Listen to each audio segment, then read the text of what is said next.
आज से हम लोग ग्रामर स्टार्ट करने जा रहे हैं। शुरुआत हम लोग टेंस से करेंगे। टेंस से क्यों करेंगे? क्योंकि ग्रामर के जो पार्ट होते हैं, नाउन, प्रोनाउन, एडजेक्टिव, आपने इन सब के बारे में सुना होगा। वर्ब का एक पार्ट होता है टेंस। शुरुआत हम लोग टेंस से इसलिए कर रहे हैं क्योंकि इसको समझने के बाद आपकी समझ काफ़ी विकसित हो जाएगी और इसके द्वारा आप लोगों को बाद में जो चीज़ें पढ़ी जाएंगी उसमें कम से कम दिक्कतें आएंगी, या लगभग कह लें कि ना के बराबर दिक्कतें आएंगी। तो हम लोग ग्रामर स्टार्ट करेंगे और ग्रामर में जो है पहला टॉपिक जो है टाइम और टेंस। टाइम और टेंस में दोनों एक भी हैं और अलग अलग भी हैं। कैसे हैं वो अभी आपको धीरे धीरे समझ में आ जाएगा। जैसा यहाँ पे बोर्ड पे लिखा हुआ है, आप एक नोट्स बनाते रहिएगा अपना, ये आपका परमानेंट नोट्स हो जाएगा। और दूसरी चीज़, आपको पूरा कंप्लीट ग्रामर मिलेगा यहाँ पे, तो इसका अगर आप नोट्स बना लेंगे आपके लिए फ़ायदेमंद रहेगा। अगर आप खाली सुनना चाहते हैं तो भी आपके लिए फ़ायदेमंद तो है, लेकिन ये है कि आप चीज़ें भूलेंगे तो दोबारा देखने के लिए आपको फिर से वीडियो पे आना पड़ेगा। उससे अच्छा है आप अपना नोट्स बना लें और उसको एक बार रिवाइज़ कर लिया करें संडे संडे। तो इस तरह से करेंगे। और शुरुआत अब हम लोग करते हैं टाइम से। लोग टाइम और टेंस को लगभग एक ही तरह तौलते हैं, एक ही तराजू में तौलते हैं। सोचते हैं कि बहुत ही कम डिफरेंस है, लेकिन डिफरेंस है। और ये भी कह लें कि दोनों एक ही हैं। आइए देखते हैं कैसे। पहले टाइम की जो है परिभाषा देख लेते हैं। समय वह वास्तविक धारणा है जिसका अनुभव हम घंटों, दिनों, हफ्तों और वर्षों के गुजरने या बीतने के रूप में करते हैं। समय वह वास्तविक धारणा है। इसके लिए इंग्लिश में वर्ड है रियल वर्ल्ड नोशन। नोशन विचारधारा या धारणा। रियल वर्ल्ड नोशन का मतलब ये है कि ये कोई काल्पनिक चीज़ नहीं है, ये वास्तविक चीज़ है जिसका अनुभव हम लोग दिन, वर्ष, घंटों, सेकंड, ये सब जो बीतता है इस तरह से अनुभव करते हैं। ये समय होता है। इसके बाद समय के बारे में बात कही जाती है कि ये है अतीत, वर्तमान और भविष्य में होने वाली घटनाओं अथवा ब्रह्मांड के अस्तित्व में बने रहने की एक अनिर्धारित, अपरिवर्तनशील रूप से होने वाली वृद्धि या बढ़ोतरी है। इसके लिए इंग्लिश में फ्रेज़ है इंडेफिनिट कंटिन्यूड प्रोग्रेस। अनिर्धारित, अपरिवर्तनशील रूप से होने वाली वृद्धि। इंडेफिनिट मतलब कोई निश्चित नहीं है कि इस तरह से ही होगी, इतने समय में होगी, इतने में नहीं होगी, कोई निश्चित नहीं है। कंटिन्यूड, जिस तरह से चल रही है वैसे ही चलती रही है। कब से चलती रही है कोई नहीं जानता। समय की परिभाषा देना बहुत ही मुश्किल काम है। आपने एक वैज्ञानिक का नाम सुना होगा, हॉकिंस। वो अपनी पूरी ज़िंदगी बिता दिए, उसके बाद भी समय की एग्जैक्ट परिभाषा कोई नहीं दे सका है आज तक। हमें खाली एक सेंस बना लेना है अपने मन में, समय होता क्या है बस। प्रोग्रेस, वृद्धि, चलता जा रहा है, ये वृद्धि हो रही है, बढ़ोतरी हो रही है, जो भी चीज़ है जिसको हम लोग समय कहते हैं। टाइम या समय की 3 स्थितियों में कल्पना की गई है जिन्हें समय के क्षेत्र, जोन्स ऑफ टाइम कहा जाता है। अच्छा, टाइम एक अनकाउंटेबल नाउन है, अर्थात इसका बहुवचन नहीं होता, ये अगणनीय है टाइम। और देखिए, हमने पढ़ा कि समय की 3 स्थितियों में कल्पना की गई हैं। इन स्थितियों को क्षेत्र बोला जाता है, इंग्लिश में जोन्स बोला जाता है। ये जोन्स कौन कौन से हैं? पहला है भूत या अतीत, इसको इंग्लिश में बोलते हैं पास्ट। पास्ट टाइम, सेकंड है वर्तमान प्रेजेंट टाइम, थर्ड है भविष्य फ्यूचर टाइम। समय के जो जोन्स होते हैं इनको एक सरल रेखा पे, जिसको समय रेखा बोलते हैं, टाइमलाइन बोलते हैं, उस पे इस तरह से प्रदर्शित किया जाता है। एक सीधी रेखा खींच दी जाती है, बीचों बीच में 2 मार्क देके इस स्थान को प्रेजेंट दिखाया जाता है कि ये जो स्थान है ये प्रेजेंट का द्योतक है, ये प्रेजेंट को शो कर रहा है। उसके बाद ये लकीर जो आगे जाती है, जो समय आने वाला है उसको फ्यूचर से दिखाते हैं, और जो समय बीतता चला जा रहा है उसको इसी लकीर पे इस तरह का तीर देके इस तरफ पास्ट टाइम के नाम से प्रदर्शित किया जाता है। अब हम टेंस पे आते हैं। इसमें आप अपने नोट्स में आगे लिखिएगा, यद्यपि काल द्वारा समय का बोध कराया जाता है, टेंस के ज़रिए टाइम का बोध कराया जाता है, फिर भी टेंस को टाइम कहना उचित नहीं है, क्योंकि टेंस जो होता है वो टाइम तो बताता है, टाइम के अतिरिक्त अन्य बातों का भी बोध कराता है। वो टेंस जो है टाइम के साथ साथ कुछ अन्य बातों का भी बोध कराता है। आगे देखते हैं अभी कि वो कौन कौन सी बातें हैं। देखिए, टाइम टेंस जो है वर्ब चैप्टर का ही एक पार्ट है, इस बात को आप मन में ध्यान में रखिएगा।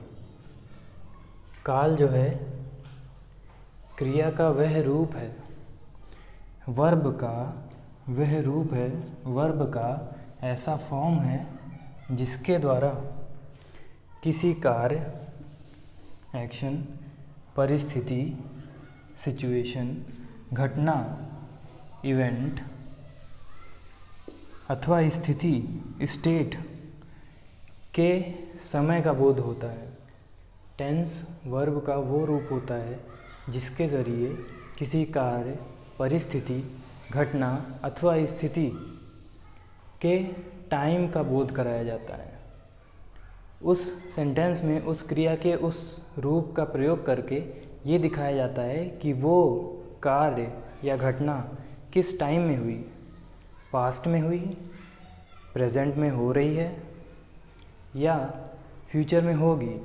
तो टेंस क्रिया का वो रूप होता है जिसके ज़रिए पास्ट टाइम, प्रेजेंट टाइम और फ्यूचर टाइम का बोध कराया जाता है। इसके अलावा टेंस की एक और खूबी होती है, आइए उसको देखते हैं। अभी हमने देखा टेंस का एक कार्य है कि किसी कार्य के होने का समय दर्शाता है। दूसरा इसका कार्य है, यहाँ हमने केवल कार्य शब्द लिया है, इसमें परिस्थिति, घटना उन सबको भी शामिल मानिएगा। किसी कार्य के बारे में जब बोला जा रहा है कि ये कार्य हो रहा है, तब वह कार्य लगातार जारी था, थोड़ी देर के लिए हुआ था, पूरा हो चुका था या पूरा होना बाकी था या भविष्य में पूरा होगा। इन सब बातों को जब क्रिया के रूप के द्वारा दिखाया जाता है तब हम कहते हैं कि ये यूज़ जो है टेंस का हो रहा है। वर्ब के फॉर्म को ही टेंस बोला जाता है। वर्ब के अलग अलग तरह से प्रयोग होते हैं। जैसे अभी हम आपको उदाहरण देंगे तो आपको समझ में आ जाएगा कि कैसे प्रेजेंट टेंस का यूज़ किया गया है, पास्ट टेंस का यूज़ किया गया है और फ्यूचर टेंस का यूज़ किया गया है। अभी past tense, present tense, future tense पे नहीं गए हैं हम लोग। केवल ये देखना है कि इन जो टेंस हैं इनमें जो वर्ब्स होती हैं वो कैसे अपना रूप परिवर्तित करती हैं। देखिए, पहला एग्जाम्पल है आई वर्क, मैं काम करता हूँ। हिंदी में देखिए करता हूँ, एकदम क्लियर हो रहा है कि हाँ वर्तमान समय की क्रिया है। हिंदी में क्या क्रिया है? ये। इंग्लिश में क्या क्रिया है? ये। जैसे सेकंड एग्जाम्पल पे आते हैं अभी। आई वर्कड, मैं काम करता था। थर्ड एग्जाम्पल क्या है? आई विल वर्क, मैं काम करूँगा। अब हिंदी में पहले देख लीजिए, करता हूँ, करता था, करूँगा। ये हिंदी में भी क्रियाएं हैं, कोई काम हो रहा है और इनके ज़रिए समय को प्रदर्शित किया जा रहा है।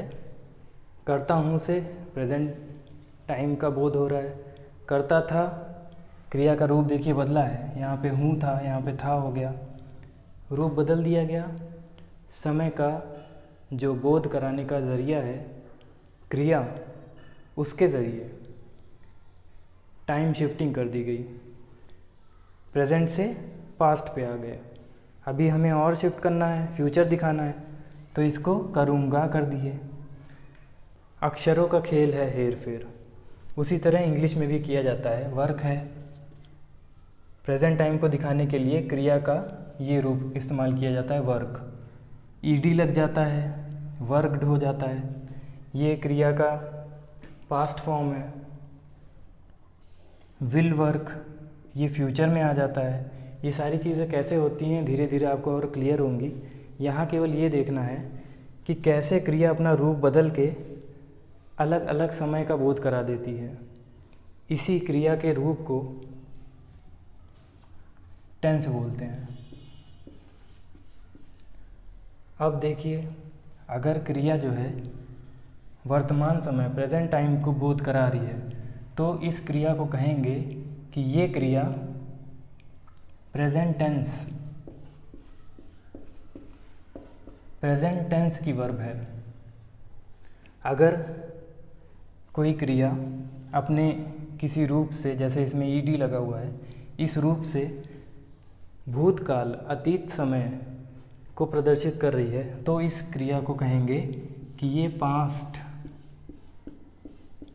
टेंस की वर्ब है। अब इसी क्रिया को जब भविष्य के समय को प्रदर्शित करने के लिए यूज़ किया गया तो हम कहेंगे कि ये जो क्रिया है ये फ्यूचर टेंस की वर्ब है। अब देखिए यहाँ पे एक अतिरिक्त शब्द आ गया है विल, तो ये भी इसमें समाहित है क्रिया के रूप में। क्रिया या तो अपने सिंगल शब्द में थोड़ा बहुत हेर फेर करके टेंस प्रदर्शित करती है या सहायक क्रिया हेल्पिंग वर्ब का यूज़ करके। इसमें क्या है, ये हेल्पिंग वर्ब है, या तो अपने ही रूप को परिवर्तित कर लेगी या हेल्पिंग वर्ब की सहायता लेगी। तो इस तरह से क्रिया के रूप द्वारा अलग अलग टेंस, अलग अलग टाइम का बोध कराया जाता है। अलग अलग टेंस अभी हम लोगों ने देखा था, कोई काम हो चुका है, हो रहा है, रुका हुआ है, हो चुका है, होगा, ये सारी चीज़ें जब दिखाता है तो हम कहते हैं कि ये अलग अलग टेंस की क्रियाएं हैं। टेंस भी अलग अलग तरह के होते हैं। अंग्रेजी भाषा में हर टेंस को present tense, past tense and future tense, हर टेंस को 4 उपभागों में बांटा गया है। वो कौन कौन से हैं हम आगे चर्चा करेंगे। आइए देखते हैं टेंस के चारों उपभाग। पहला है indefinite simple tense. Indefinite tense और सिंपल टेंस, इसका हिंदी है अनिश्चित या साधारण। देखिए यहाँ ध्यान दीजिएगा, ये टेंस की बात हो रही है तो इसमें पास्ट, प्रेजेंट एंड फ्यूचर तीनों की बात हो रही है। तीनों में ये 4 भाग मौजूद होते हैं। पहला रहता है इंडेफिनिट टेंस, जिसको सिंपल टेंस भी बोलते हैं। सेकंड होता है कंटिन्यूअस टेंस, इसको इम्परफेक्ट टेंस, प्रोग्रेसिव टेंस भी कहते हैं। हिंदी में इनके लिए शब्द है क्रियाशील काल, अपूर्ण काल, प्रगतिशील काल, सातत्य बोधक काल। थर्ड इसका डिवीज़न है परफेक्ट टेंस, इसके लिए हिंदी में शब्द है कृदंत काल। सेकंड है पूर्ण काल या संपूर्ण काल। फोर्थ एंड लास्ट है परफेक्ट कंटिन्यूअस टेंस। इसको हिंदी में बोलते हैं पूर्ण क्रियाशील काल। ये चारों उपभाग present tense, past tense, future tense हम तीनों लाइन वाइज पढ़ेंगे। तीनों में एक एक करके ये चारों आएंगे।